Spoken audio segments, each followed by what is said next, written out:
Hello there, Leos. Welcome to your April 2018 tarot reading. So, my sincere apologies for not being able to deliver these readings for you since the month of January. I am very, very, very sorry. Life just kind of got out of control for the past few months. I'm hoping from now on to be a lot more consistent with your reading, and the readings will be published on time, if not early, before the new month, okay? So, I'm hoping to reconnect with you, and thank you for those who are still sticking around and watching. So first off, the way this reading is going to go for this month, maybe for next month as well, I've chosen to do the audio recording mainly because it is easier on me.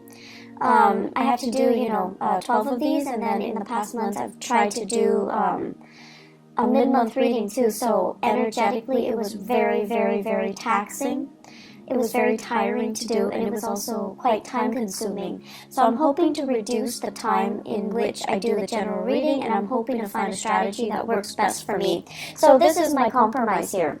What I'm going to do is I have already laid out the spread. I'm going to extract 4 important messages for you, and then we're going to unpack these messages and talk about, in which areas of your life it's affecting, okay? So, the first message that I am seeing here is, they're saying realistic expectation. And I feel this is going to be playing out in the work sector, in your family planning sector. And realistic expectation basically means curbing our sense of illusions or delusions and trying to aim for a more practical route, a more practical solution based on where we are right now. It doesn't mean that, we have to let go of our dreams and our aspirations. It basically means maybe we're not there yet, it'll come later, but for now, let's focus on the here and now.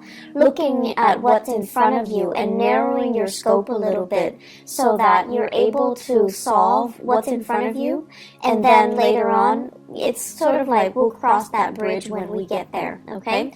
Breaking up the work, breaking up the worries, breaking up the problems into more manageable pieces so that you can tackle them rather than letting them overwhelm you, okay? So realistic expectations, realistic solutions. The second message here, it's actually really, really beautiful.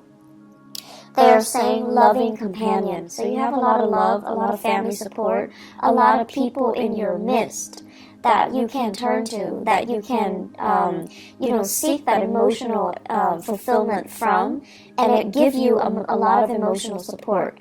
Friends are out there, people are out there. I feel, though, a lot of the times you are too proud to ask for help, okay? You are, fire signs in general like to be independent. They don't like to weave a sob story and have other people feel sorry for them.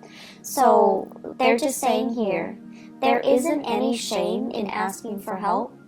And especially if you've got such amazing people around you, it is really important to, ask for help, okay? I feel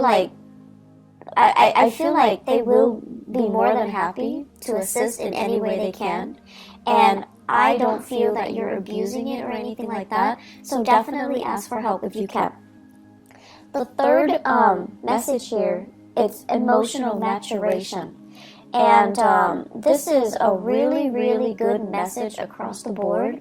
For any sign that I read for, emotional maturation is a process of seeing outside of ourselves, of seeing and anticipating what other people are dealing with, what other people need from us. Is there any way that we can alleviate the suffering, the emotional turmoil, the problems of other people, okay? Seeing outside of ourselves, being a lot more considerate, a lot more thoughtful, in assisting other people. And it's not just giving assistance, but it's sort of like putting our ego, our needs aside so that we can understand and be in the present moment and have this mutual understanding, this sympathy and empathy and mutual rapport with another human being. So I feel like there's a lot to be said here with that message alone, okay? And I'm going to go back to it. The last message here, nickel and dime. So I feel like financially there's something going on with you guys, and I have been feeling this for the past few months. So we're going to unpack that, and we're going to talk about, ways in which you can start to rebuild this financial foundation. So what I have here, realistic expectation, first message. This is showing up in your family planning sector, okay? And what I feel here is there is a need here to kind of consult your partner. I feel like for many of you, you're a little bit extravagant when it comes to spending, when it comes to buying things, when it comes to splurging. It's like you're quite lenient with yourself when it comes to spending, okay? And you have somebody that's kind of like controlling the purse strings. It could be a relationship partner. It could be a housemate, a flatmate. It could also be like whoever it is that, you're sharing resources with. And so there's a sense here of needing to consult the other person before you make big purchases, before you do major decisions. And I'm also feeling at this point there is a need to want to add additional member into the household, such as getting pregnant, family planning, adopting a dog, adopting a baby, taking in elderly parents is what I'm sensing. And these elderly parents can be overseas as well. So I feel like there's this discussion, this conversation about getting more people into the household, or the household is getting a little bit too crowded, so why don't we leave the household and seek our own space, seek a bigger housing environment, or purchase a property outright. So I feel like there's some fluctuation here within the home, but either way, it points towards expansion, it points towards something bigger, something better, okay? And so financially, whenever we want to move to a house, or whenever we want to bring another person into our household, we want the best conditions. And I feel like with you guys, family means so much to you. There's such a huge influence in your life, and you want to do it big. You want to do it justice. You want to do them justice. And so you tend to be quite generous with the way in which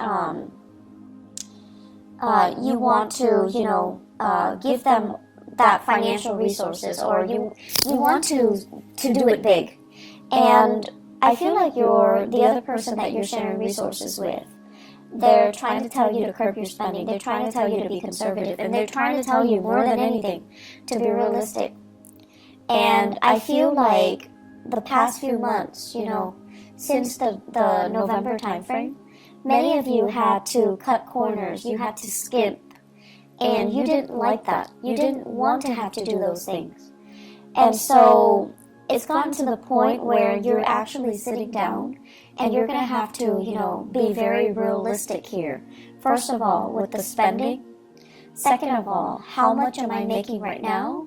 How much am I spending? So, the financial inflow versus the financial outflow, trying to balance that out, and trying to not succumb to emotional spending, okay? In the career sector as well, what I do feel is many of you are working in a capacity where you're doing a lot of consultation. So I feel some of you are like, I see some people coming to you, and they're like, what do you mean by this sentence? What do you mean by this paragraph? What do you mean by this idea? Can you elaborate? They're giving you something, you revise it, and you submit it to them. So this can be a manuscript, this can be a transcript, this can be like an essay, a piece of artwork. You're working on a consultancy basis, and you're working on a project basis. And so the financial inflow might not be, consistent. It doesn't feel to me like a regular 9-to-5 work. It seems to me like contract work. It seems to me like you're getting paid on a contract basis. But either way, I feel like you enjoy the work that you do. You're getting positive recognition. And I feel many of you are at a point where your career is just starting to take off. And in about 10 months time, it's gonna take off. It's like you're preparing things right now. Right now where you are, it's a little bit of a launching pad, okay? Like a stepping stone. You're taking these minute steps, and then you're going to take off. But I do feel it's going to be in about 10 months' time before you finally make it, before you finally launch, before you finally start to make the type of money that you're hoping for. So right now, be conservative, be realistic, and have these realistic expectations, okay? You know, the whole process about skimping, it's not fun. It's definitely not fun when we have to really watch what we're doing, and we have to be, you know, really conscious of it. I'm also sensing many of you are in the public eye for whatever reason, and a lot of Leos actually are politicians, are great teachers as well, orators, lecturers, and things like that. So I'm not surprised that you're in the public eye and you have really strong, you know, charisma and stage presence. So if you are in the public eye, you're also being extra careful about what you're doing and how you're being perceived and how other people, you know, how you are portrayed through even social media, even through, you know, newsprint. So I feel like you're trying to curate this persona so that you can, you know, maintain that good role model persona, so that you can, you know, be a positive influence for other people. So I feel like a little bit of management when it comes to how you portray yourself, how you want other people to portray you or to think of you. Okay, so a little bit of like reputation management. Not in a bad way at all, but I definitely feel you're erring on the side of caution when it comes to your image, when it comes to your spending, and when it comes to being very realistic about what is expected of you, what you can and cannot do, and being very honest about, I want to say, portraying that to other people. Second message, loving, they're saying as well loving partner, but they say the first message is loving companion. In partnerships, though, I feel like many of you are blessed with a very, very emotionally stable partner. And what's really interesting to me is a lot of the times, you know, So Leo, to me, the sign of Leo, it's very dramatic, okay? It's a fire sign, but it's also ruled by the sun. And I feel like, you know, you thrive in the spotlight, and you guys would make, you and Libras are great, great, great, great actors. And you like to, you know, stand up for your beliefs and stand up for the underdog, and really, you're quite militant when it comes to the things that you believe in, your ideologies, your sense of justice, and your sense of right and wrong, and your moral compass. You're very, very, very apt about defending what you feel is right, okay? But I also feel like there is a sense of spectacle and drama associated with the things that you like to do. You like high intensity. And so naturally, I see a lot of Leo people naturally attracted to a partner that is a little bit milder, a little bit more distant, a little bit more emotionally controlled. And I feel like you're naturally drawn to these people because of differences. But you're also drawn to them because I feel like they make you feel stable. When you're interacting with them, they help calm you down. They help to really, really mellow you out. And they, because they're so calm and so cool and collected, they're naturally drawn to your energy. They're naturally drawn to that sense of drama and passion. And there's just immense chemistry. So you have a partner here that is very, very like, it's like a calm lake, okay? Someone who's really, really, really, really calm, and they're great under pressure, and they never act out of character. They never break that facade, which I think is really admirable. So you have a partner here that is kind of someone who's like, I don't want to say indulging you, because that sounds so patronizing, but I don't feel like it has any negative connotation. So for example, I see you guys excitedly, coming home, and you have this latest project, this latest idea that you want to implement, and you're like, talking a mile a minute, excitedly gesturing and telling your partner about everything that you experience and what you're planning to do. And I see your partner sitting there kind of smiling with a little bit of a smirk, because they're amused. They're amused by how excitable you can get. They're amused by how passionate you can be. And they're amused by how, totally immersed you are when you are passionate about something. I feel like that's why they're really, really drawn towards you guys. And you know how when you watch children, when they're really, really immersed in something, they're like so happy. They're just so pure, and just all you see is this ball of joy. And that's what it feels like to your partner when they're observing you do something. They're just amazed by how, I want to say, single-minded you can be when you are really, really passionate about something. And so you've got a partner that is really emotionally supportive. You've got a partner that is, it's like they're willing to go above and beyond just to capture that moment, just to, sustain or recreate or to maintain that moment so that you can be so happy, okay? Like they love seeing that in you, and they're willing to jump through hoops to make it happen, just to realize your dreams, just to make you constantly that happy.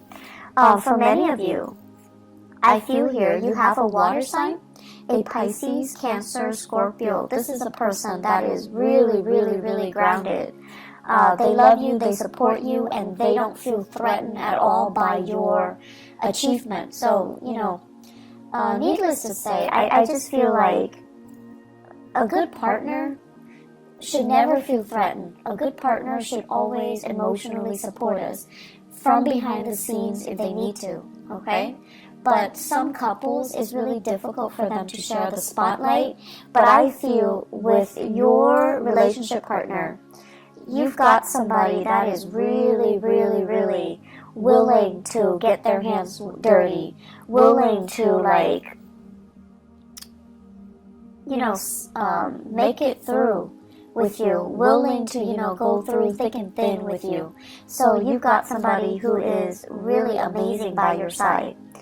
For others of you, I feel here an earth sign, okay? So a Taurus, a Virgo, or a Capricorn. And I'm sensing like, so if it's an earth sign, the tendency is like this.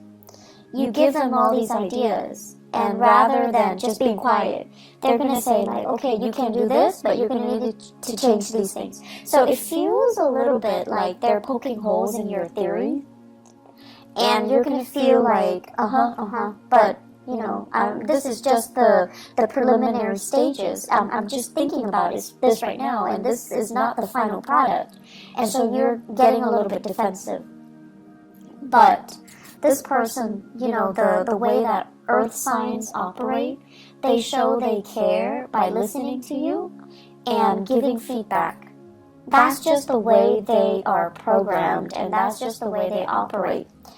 And they're not like the water sign where they can sit there and, support you from behind the scenes or, do anything that you help them. But the earth signs, if you need their help, 100% they will be there, even if they don't agree with you, even if they feel like this is like a pipe dream, it's never going to come together. If you need their help, and if they can be of assistance in any way, they're going to be there. They're going to be the one passing out the flyers. They're going to be, up at 3 a.m. with you, drawing, making posters, painting murals, and things like that. So people show their love in different ways. People show their support in different ways.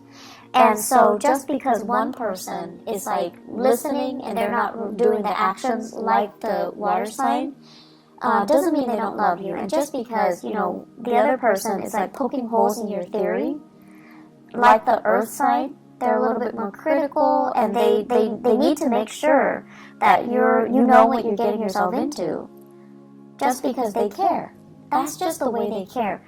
It doesn't really diminish the love and the support, okay? And honestly, if these two people or two signs didn't care, they wouldn't be around, okay? So I feel like you might be doubting it, or you might be going through a situation where you're frustrated. And you know, we get frustrated with our partners all the time. But during Mercury in retrograde, the energy is really volatile. So it is important for us to really put ourselves in other people's shoes, and especially learn to put ourselves in our loved ones' shoes and see how they feel about us, and see how they're trying to show they care through the ways that they can support you, or the things that they can help you with, okay? So I feel like you've got someone who's really loving by your side. Companionship as well, friendship, family, relationships. You guys have a lot of support. I do see this unconditional love coming from siblings. So for those of you who are fortunate enough to have siblings, there's this outpouring of love. They're babysitting you, they're watching the kids, they're cooking for the kids, they're taking the nieces and the nephews out while you're studying, while you're taking exams, while you're working overtime. So props to those siblings, okay? I feel like the relationship, the sibling relationship, there is so much love here, and I feel like it's going to make you, it's just going to give you that sense of appreciation that somebody is willing to, you know, go above and beyond to assist you. So you've got a lot of support coming in this month, Leo. There is no reason for you to feel isolated and to feel like, oh, they don't really love me, I'm going to wait for them to reach out. Don't get into that habit of only seeing things from your point of view and not accepting the way that other people show they love you, okay? Third message here, emotional maturation. So the emotional maturation message goes hand in hand with everything that I talked about before, the two messages that comes before. You're at a point where recently, as of, I'm seeing the time of Scorpio last year, so November 2017, things were a little bit rough for you. So I feel like there was a major disappointment here. There were major obstacles and major setbacks. I feel it playing out in your career sector. And I'm feeling it playing out, first of all, let me see, education sector, higher education, okay? I'm also seeing it play out with in-laws. So higher education, in-laws, and that rules the 9th house. So whatever the setback is, you overcame it, and it left you feeling very jaded and very emotionally distraught. If it happened with in-laws, you feel like, I don't know how they feel about me. I don't know if they like me. I don't know if I like them. So I feel that.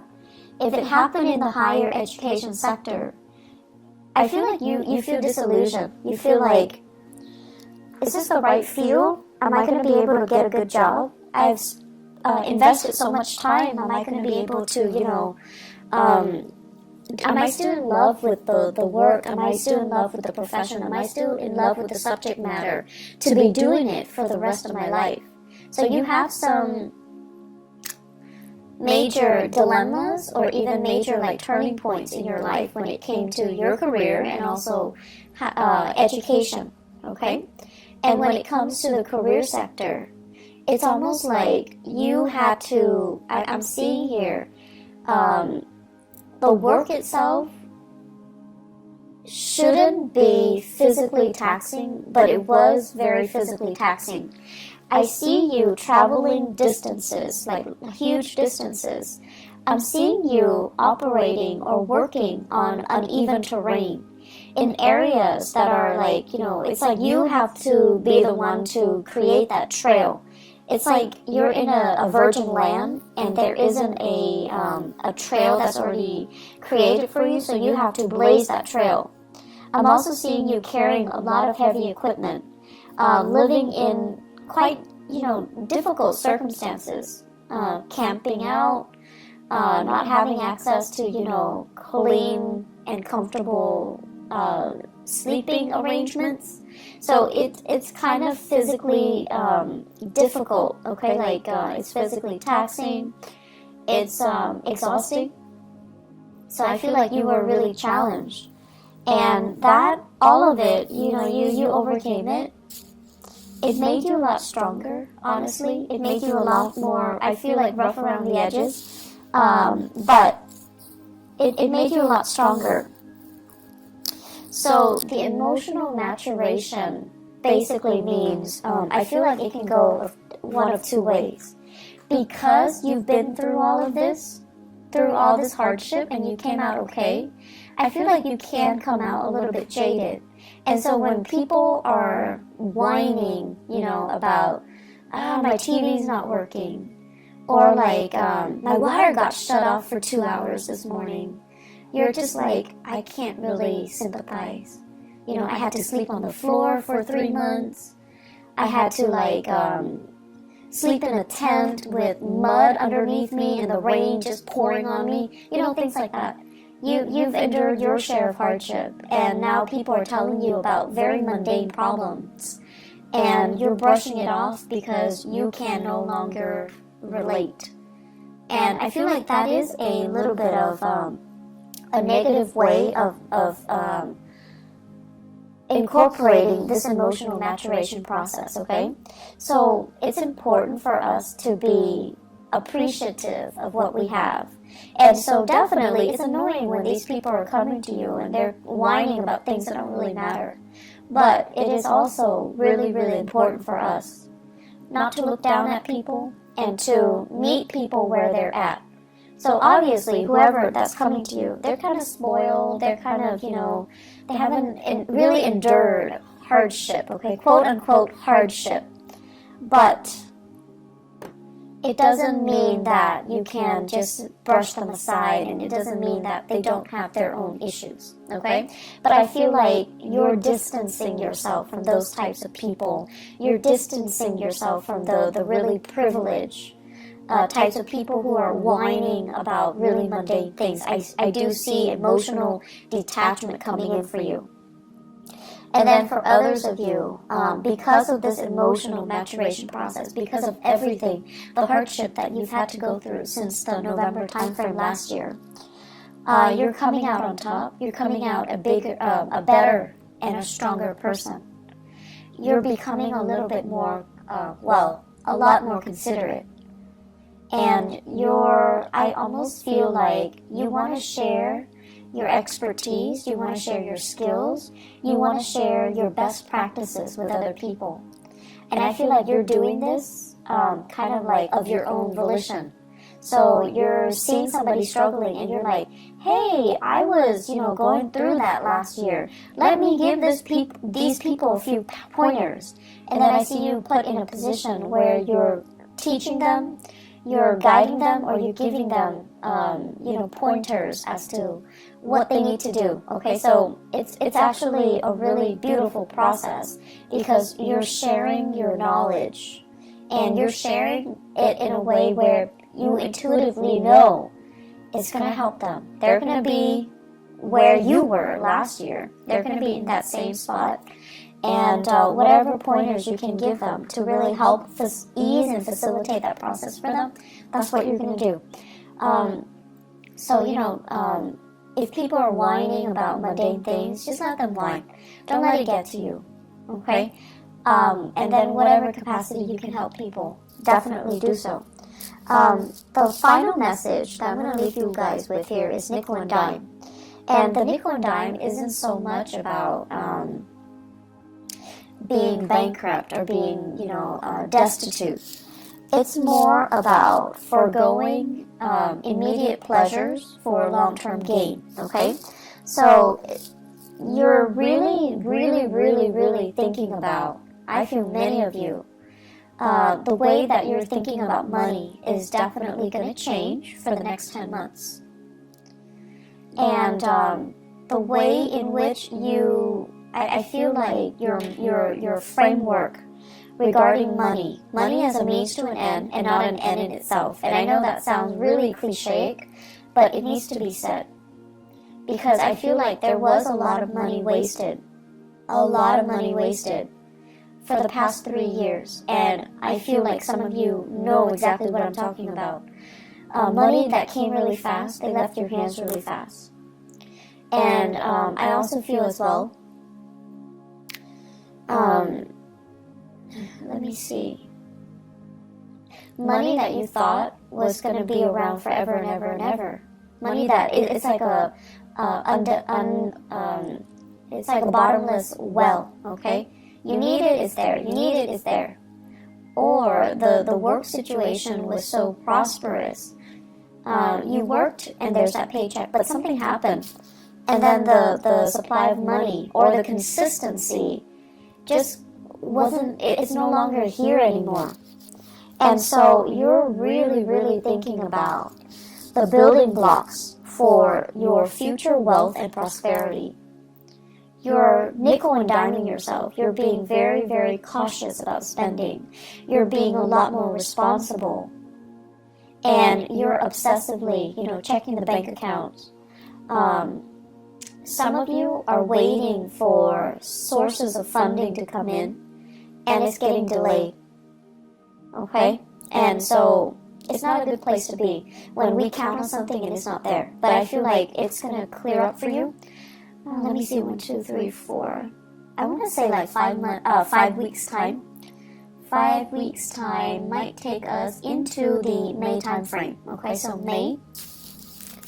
I'm also sensing as well, it's just like the financial situation is a little bit unstable right now.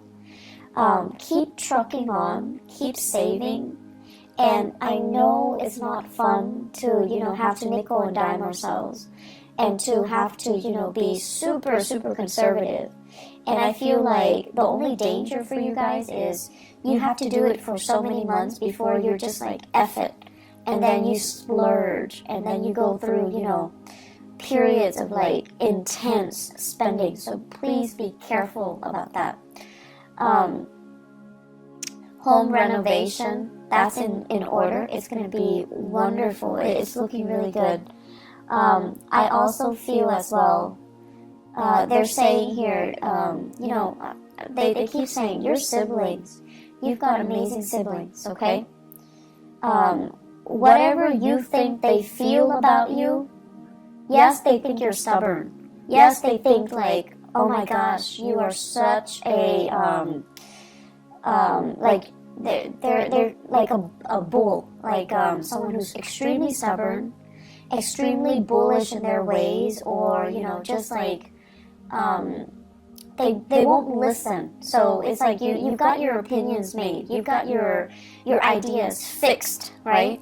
And no matter what they do, they can't persuade you. Yes, they think of all these things about you, but they do really love you as well. So don't make the process difficult.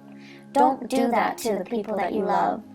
And they love you, so no matter how much you guys argue, there's still a lot of love there. So approach it with a little bit of compassion, okay? And I want to say, be a little bit more flexible. There is some really big karma here about money. And I feel like until your framework about money changes, and I can tell you till, I'm blue in the face, money's a means to an end.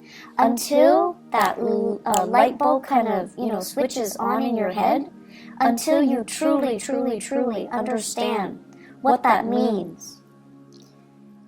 The financial prosperity that I mentioned coming in the October timeframe, it's going to be delayed. So until you really grasp that lesson. So what exactly does that mean? I feel like you're going to spend from now until the May timeframe trying to figure this out.